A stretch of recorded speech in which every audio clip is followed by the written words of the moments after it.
Hello, hai, gue Riesa. Dan gue Kobi. And welcome to Ekru Talks. Talks.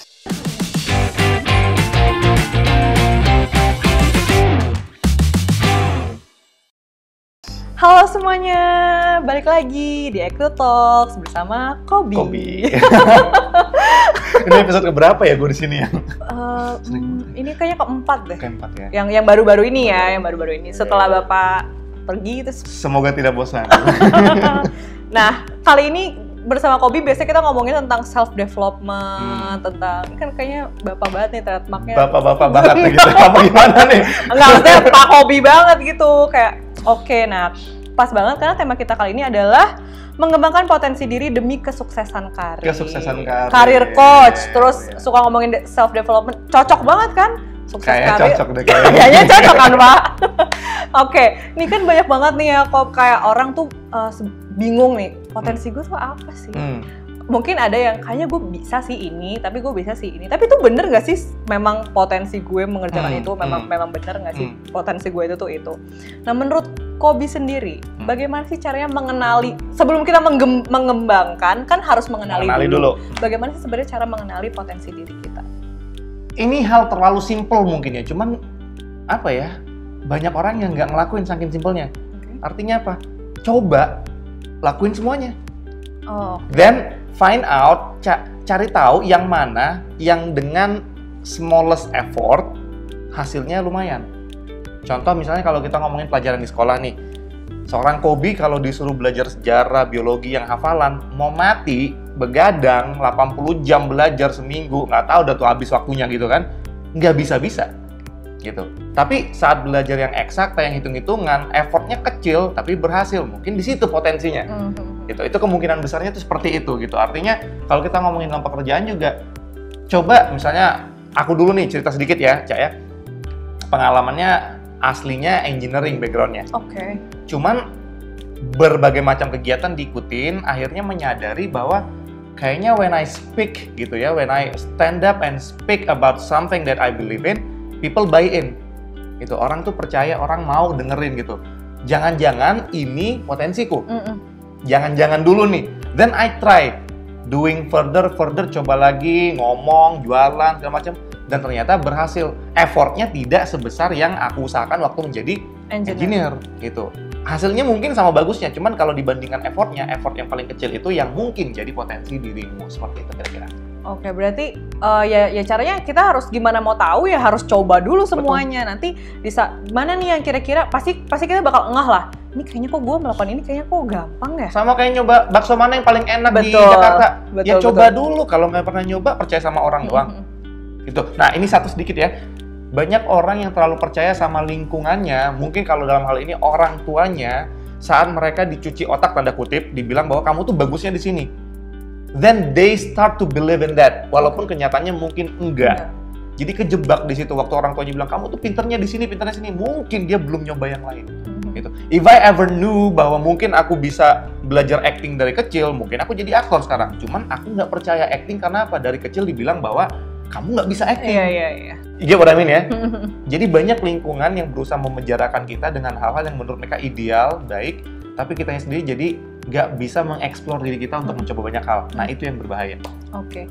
Nah berarti maksudnya karena lingkungannya sudah mengkotak-kotakan dari dulunya dan segala macam. Tapi kan ada juga ya beberapa dari kita yang bersikap, udah bodo amat ya, emang gue mungkin nggak bisa kali di situ. Ada kan ya orang yang kayak gitu kayak, ya kali masa sih gue tiba-tiba mau nyoba ini, kayaknya terlalu jauh deh dari ini gue. Nah gimana sih rasanya biar kita tetap biar kita tetap curious dan mau mencoba tuh gimana? Apa yang menurut Kobi bisa jadi trigger kita mau tetap coba? Pertama alasannya kenapa orang kayak gitu dulu deh. Alasannya karena mereka takut gagal. Sesimpel itu.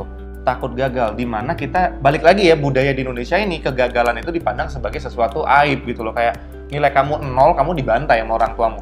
Nilai kamu di bawah garis kemiskinan gitu ya. Kamu ditarget minimum 6, nilaimu 4.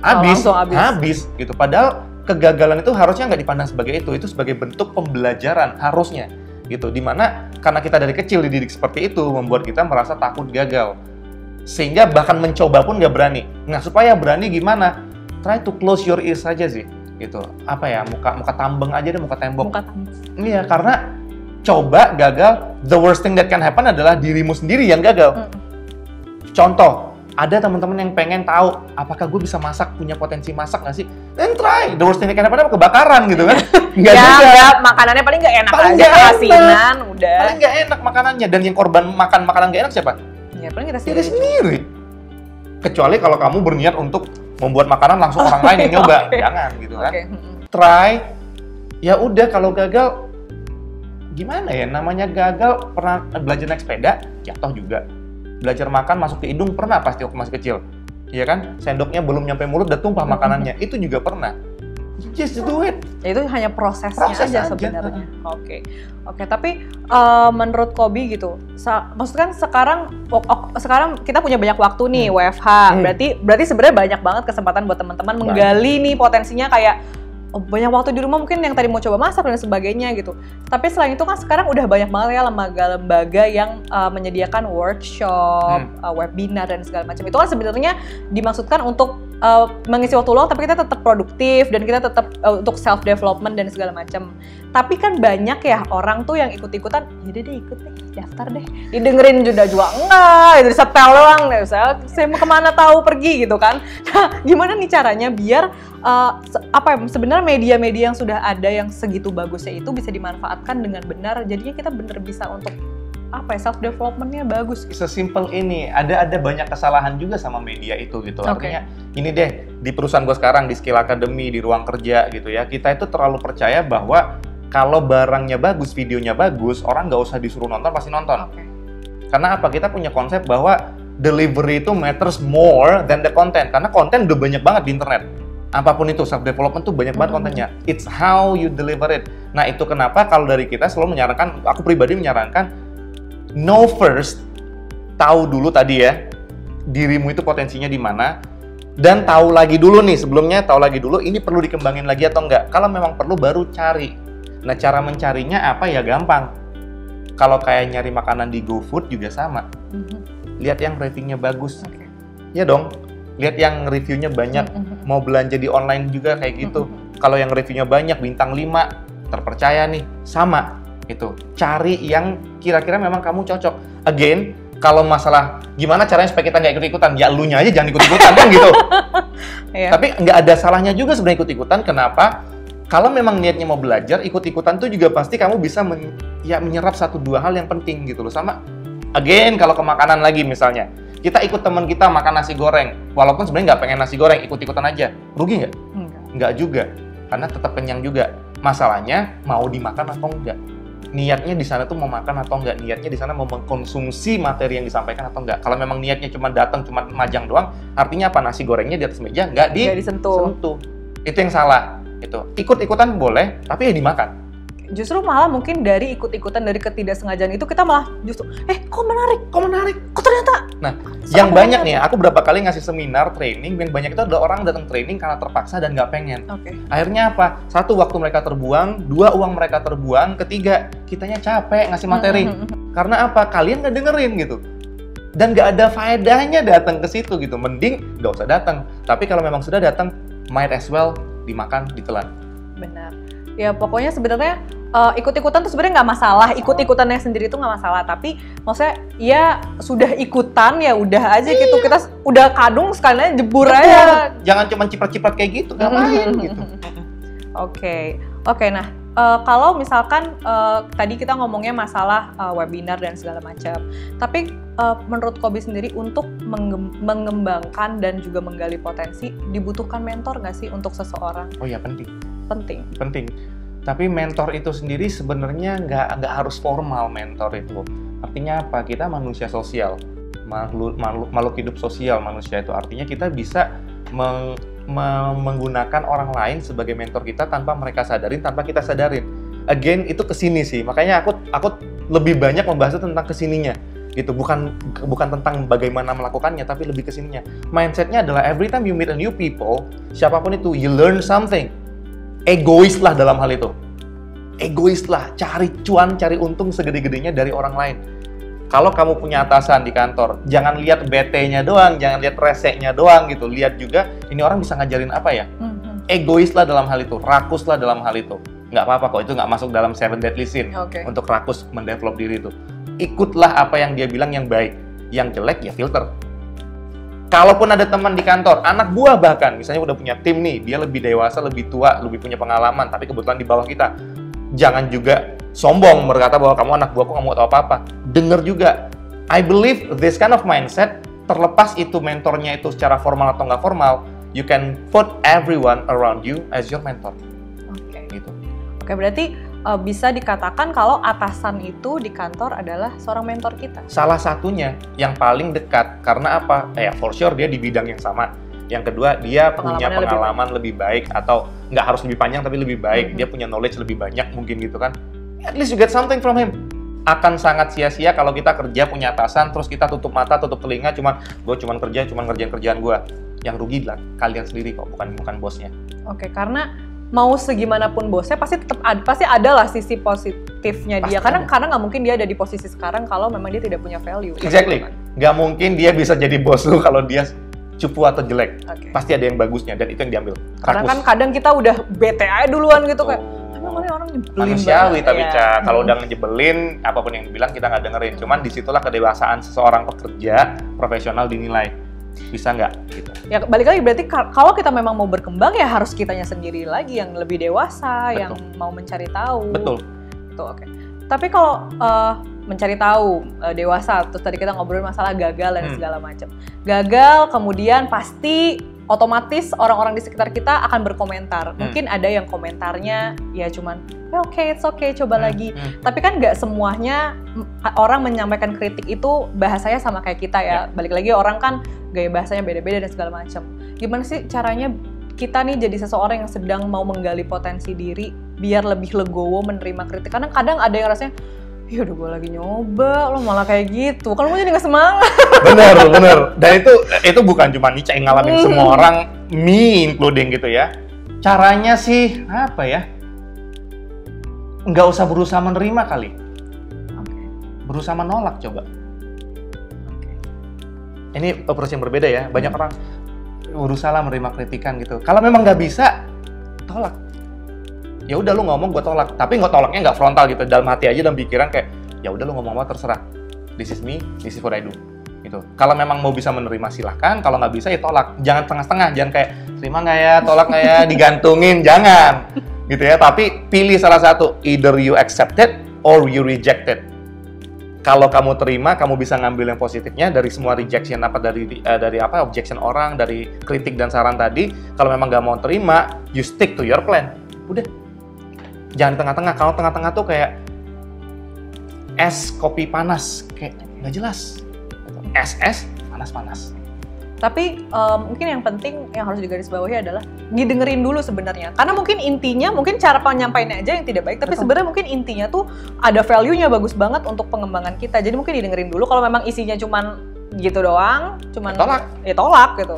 Tapi kalau memang ada something yang bisa diambil, ya ambil. Sama, again, balik lagi kita tuh sama kayak apa ya, makan makanan lah intinya. Kalau nggak suka bakso yang komplit, ya nggak usah dimakan mie-nya. Iya benar-benar. Baksonya aja nggak apa-apa kok. Marah nggak abang yang jualan? Nggak juga. Lu nggak suka baksonya, malah makan mie-nya doang. Ya udah datang baksonya, lu makan mie-nya, nggak usah makan baksonya. Pilihan di tanganmu kok. Iya. Gitu. Jangan juga komplain, bang kok baksonya banyak banget lah, namanya gue jualan bakso. Bang kok kuahnya panas, ya namanya bakso. Itu. Yeah. Pilihannya kalau memang kepanasan lu tiup dulu atau lu tungguin, semua di kita. Gitu. Kontrol dirinya kan ada di kita. Control is in yourself. Jangan berusaha untuk membuat orang merasa bahwa you should have done something for me. Yeah. They don't owe you anything, mereka nggak berhutang kepadamu. Itu balik ke diri sendiri jadi. Tapi menurut Kobi, salah satu kendala nih orang dalam menggali potensinya atau mungkin menyadari potensinya sendiri itu adalah terjebak atau sudah nyaman. Banyak orang yang merasa gue kayaknya udah nyaman banget deh. Mungkin dulu kalau Kobi gitu sudah nyaman jadi engineer, udah deh. Gitu. Nah itu menurut Kobi bahaya nggak sih? Bener nggak sih kalau zona nyaman itu membuat kita jadi lebih malas untuk berkembang? Atau justru malah sebenarnya bisa kok? Ini menarik banget. Kenapa? Zona nyaman apa zona malas? Karena kalau nyaman pasti grow, menurutku. Kalau kamu memang nyaman sama pekerjaanmu, sama zonamu, you have to do something more supaya lebih nyaman. You get what I mean ya? Kita udah punya, selama WFH ini bener-bener relate. Kenapa? Ada yang namanya kamar pribadi. Udah nyaman gak selama ini? Udah. Pas kebetulan WFH, yang nyaman ini lama-lama jadi membosankan, betul? Then you do something to revamp your room. Ya nggak? Beli bunga-bungaan, ngecat ulang, parketnya diganti, ya kan? Beli meja, beli kursi, supaya lebih nyaman. Harusnya kalau zona nyaman, people develop. Tapi zona malas, itu yang bahaya. Artinya apa? Mereka merasa bahwa, aduh, mager banget dah, beli lemari baru, beli kaca baru, aduh mager. Kenyamanannya diinjek-injek sama kemalasannya. Tapi ngomongnya zona nyaman. Nggak, itu tipu-tipu lah. Tipu-tipu. Kalau zona nyaman harusnya people will develop, karena kenyamanan itu a long time bakal menjadi kebosanan kalau nggak diapa-apain. Gitu. Do you like it? I don't think so. Nggak ada seorang pun di dunia ini yang suka bosan. Itu kan artinya jebakan zona nyaman tuh bukan jebakan kalau kita benar-benar membuat itu jadi nyaman. Tapi itu akan jadi jebakan kalau kita menerima apa adanya terus males. Itu jadi jebakan. Jadi jangan blaming zona nyaman itu hanya jadi, padahal itu excuse kita doang nggak? Excuse karena lu males aja. Karena deh gue udah nyaman soalnya, kayak udah deh gue nggak bisa berkembang lagi. Udah Gue tanya sekarang, Cak, udah berapa banyak barang baru di kamar? Banyak banget. Banyak banget. Karena apa? You try to make it more comfortable, more comfortable, more comfortable. Dan teman-teman di sana juga pasti sama. Pasti sama. Gitu. Do it to your job. Oke, kalau gitu gimana nih caranya di saat tadi sudah nyaman, berarti misal anggaplah nyaman itu di pekerjaannya gitu. Tapi rasanya nih kayak tadi Kobi pekerjaannya dulunya engineer gitu, atau aku misalnya graphic designer. Gimana sih caranya mensiasati antara waktu kerja dan menggali potensi di bidang lain? Mungkin gue merasa kayak gue bisa deh mungkin nyanyi gitu, atau mungkin gue bisa deh yang lain. Nah, itu gimana? Ini kita ngomong bukan zona nyaman berarti, Cak. Hitungannya adalah try something new di luar kamar kita tadi gitu kan. Karena kalau kamar kita tadi udah nyaman, kita mencoba kamar lain jadinya kan. Apakah lebih nyaman di kamar lain gitu? Well, kalau aku boleh nyaranin mungkin ya selama nggak di kamar itu ya baru coba kamar lain. Artinya apa? Komitmennya tetap dipegang. Manusia itu dinilai dari komitmennya. Committed dulu di sini, you do it. Karena gini deh, trust me, if you're not committed in what you are doing right now, dan saat kamu mencoba sesuatu yang baru, kamu nggak bakal bisa komit juga. Mencoba sesuatu baru ini mulai dari nol kan? Ya kan? Yang sudah ada aja, lu nggak bisa komit. Yang baru lagi, ya enak 3 hari mati. Gitu. Kalau kita udah bisa komit di kerjaan kita sekarang, tahu persis cara memanage-nya, then baru kita mencoba sesuatu yang baru, baru kita bisa komit juga di situ. Waktu WFH awal-awal, I tried to commit to something that I have never done before. Artinya apa? Bikin YouTube channel sendiri, gitu kan? Yang bener-bener fokus di konten sendiri, making content. Itu awalnya aja, gue udah komit berapa lama I should do this, apa stepnya. Dan I realize bahwa ini akan memakan waktu di jam sekian, sampai jam sekian. Saat udah sadar itu, gue lakuin. Di tengah-tengah, memang plan awalnya 10 episode. Episode kelima, stres. Nggak bisa. I have to do it until the end. Karena itu yang namanya coba-coba. Kalau coba-coba cuma sesendok. Nyicip. You will never know rasanya baksonya apa. Harus habis dulu semangkok. Baru kamu bisa bilang, bakso yang ini enak. Kalau baru kuahnya doang, itu kuahnya yang enak, bukan baksonya. Oke, benar. Ya berarti ini relate nih sama pertanyaan selanjutnya. Kalau tadi kan di awal Kobi ngomong nih, kalau mau tahu caranya, ya harus dicoba dulu sebenarnya. Tadi juga udah dibilang dicoba something new, tapi harus komitmen dan segala macam. Berarti menggali potensi diri itu benar nggak? Itu tuh harus related sama yang kita lakukan atau boleh enggak? Again, mencoba nggak ada salahnya. Artinya nggak harus berhubungan juga bisa, tapi alangkah baiknya kalau yang kamu coba itu sesuatu yang baru yang menunjang yang sudah kamu kerjakan sekarang. Supaya apa? Supaya nggak terlalu jauh dunianya. Supaya nggak terlalu jauh adjustment-nya. Karena adjustment yang mulai dari nol tadi, itu tuh lebih capek daripada ngelanjutin, bener deh. Itu udah manusiawi gitu. Itu kenapa manusia itu ada yang memilih untuk hijrah, ya manusia purba ada yang pindah ke negara lain, ke daerah lain, ada yang stay. Karena apa? Banyakan yang stay kok sebenarnya, yang pindah itu sedikit. Karena sebenarnya susah untuk membuka lahan baru, something that you have never known before. Kamu coba lagi, itu capek. Kalau udah berhubungan, contoh misalnya orang marketing pengen nyoba sales, masih berhubungan. Orang sales pengen nyoba marketing. Jangan sampai orang sales nyoba finance. You get what I mean? Boleh nggak? Boleh. Boleh. Tapi konsekuensinya adalah lu bakal belajar sesuatu yang Dari nol banget. UFO. Nggak tahu, alien banget, kayaknya apaan dah gitu kan. Ya kayak gitu. Konsekuensinya di situ. Ya, apalagi kalau misalnya teman-teman yang mau menggali potensi diri yang kurang related, lagi dalam masa kerja juga, pasti kayaknya waktunya juga sulit ya. Mau diatur-atur segimana juga, namanya belajar kan butuh, dan belum praktisnya. Exactly. Di episode yang kemarin kita udah bilang juga kan gitu kan, bahwa kalau di WFH kayak gini udah stresnya di rumah, udah stresnya macam-macam, dan nambahin lagi ngapain sih? Gitu. Karena sebenarnya pasti field atau apa ya, something yang kita lakuin tuh masih luas kok sebenarnya kalau mau dikembangkan. Contoh misalnya graphic design, bisa kok coba motion, kan masih di grafik-grafik, kan maksudnya banyak. Coba dulu di situ dulu, cari dulu yang paling relate sama kita apa. Kalau memang udah dicoba semua, sudah habis ya silakan. Iya, mau coba yang lain boleh gitu. Kenapa yang dibilang masak atau yang lain olahraga itu nggak termasuk itu? Karena itu hitungannya rekreasional, bukan karir. Gitu kan, masih bilang hobi, ya nggak apa-apa itu mah dicoba. Tapi kalau masalah karir, belajar sesuatu yang baru dalam ilmu, keilmuan yang apa ya, yang formal, ya kalau bisa jangan terlalu jauh deh. Ini saran aja, mau coba silahkan, tapi kalau bisa jangan, supaya nggak terlalu capek, nggak terlalu stres. Karena kalau karir juga pasti kan kita pengennya profesional ya, nggak asal-asalan. Betul. Karena CV itu juga aneh, Cak. Kalau dilihat ini kerja 2 tahun sales, kerja 2 tahun finance, 2 tahun di HR, lah sampean di mana sebenarnya Om? Oke. Gitu. Oke, kalau sekarang kita udah ngomongin ada work-life integration yang terbaru nih. Bener nggak sih istilah baru itu tuh bisa membantu kita untuk menggali potensi diri menurut Kobi? Sebaliknya, potensi diri kita jadi lebih optimal kalau kita mau work-life integration tadi. Tuh, jangan jadikan work-life integration-nya itu menjadi sarana, bukan. Tapi saat kita udah punya potensi tadi yang udah kita gali, maka work-life integration ini nanti jadi kayak membuat itu jadi lebih cepat aja sih sebenarnya. Oke, berarti ya itu tadi awalnya ya pokoknya kita dulu komit dulu sama apa yang mau dicoba, pasti akan berjalan. Gini deh, kayak kita kalau mau ke suatu tempat yang baru, lihat Google Map udah tahu kan macet, kalau masih mau jalan ya jalan. Dipikirin di depan gitu loh, jangan di tengah jalan baru lihat nanti. Iya, macet kan. Simple banget. Lihat orang-orang yang bilang lihat nanti itu, most of the time, gua nggak bisa bilang semuanya ya, most of the time malah gagal. You fail to plan, you plan to fail. Selesai. Oke, kalau berarti bener-bener dipastiin nih teman-teman yang mau mencoba sesuatu, dipikirin dulu dari awal, ini bener nggak nih gue? Buat apanya tuh buat apa? Dan pasti kita sebagai manusia, sebagai individu pasti udah bisa menerka-nerka, kayaknya gue tuh kalau ngelakuin ini works deh. Kan kita pasti punya intuisi juga ya. Betul. Jadi jangan asal, ya deh, jadi kayak gitu. Jadi harus benar-benar dipilah-pilah.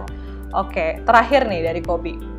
Pesan-pesannya atau kata-kata penyemangat deh buat teman-teman yang sedang berjuang menggali potensi dirinya apa?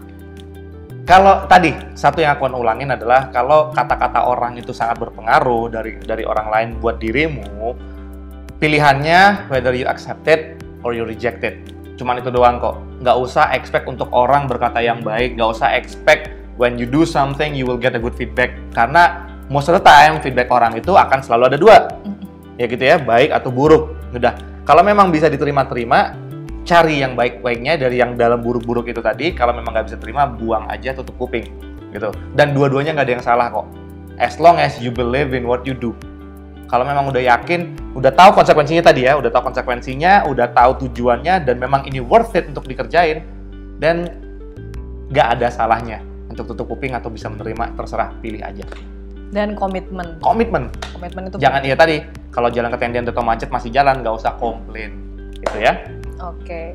Kalau gitu ini udah conclude semuanya diskusi kita hari ini. Sekian dulu Acro Talks episode kita yang kali ini. Semoga bermanfaat. Semoga teman-teman dapat inspirasi lagi setelah nonton, jadi kayak, oh ya ini saatnya aku menggali potensi diriku. Mungkin tadi nggak nyadar kan, terus lagi nonton jadi, bener juga. Jangan aku bisa jadi di Acro Talks juga nih. Bisa juga kan nanti diundang ke sini ngobrol-ngobrol.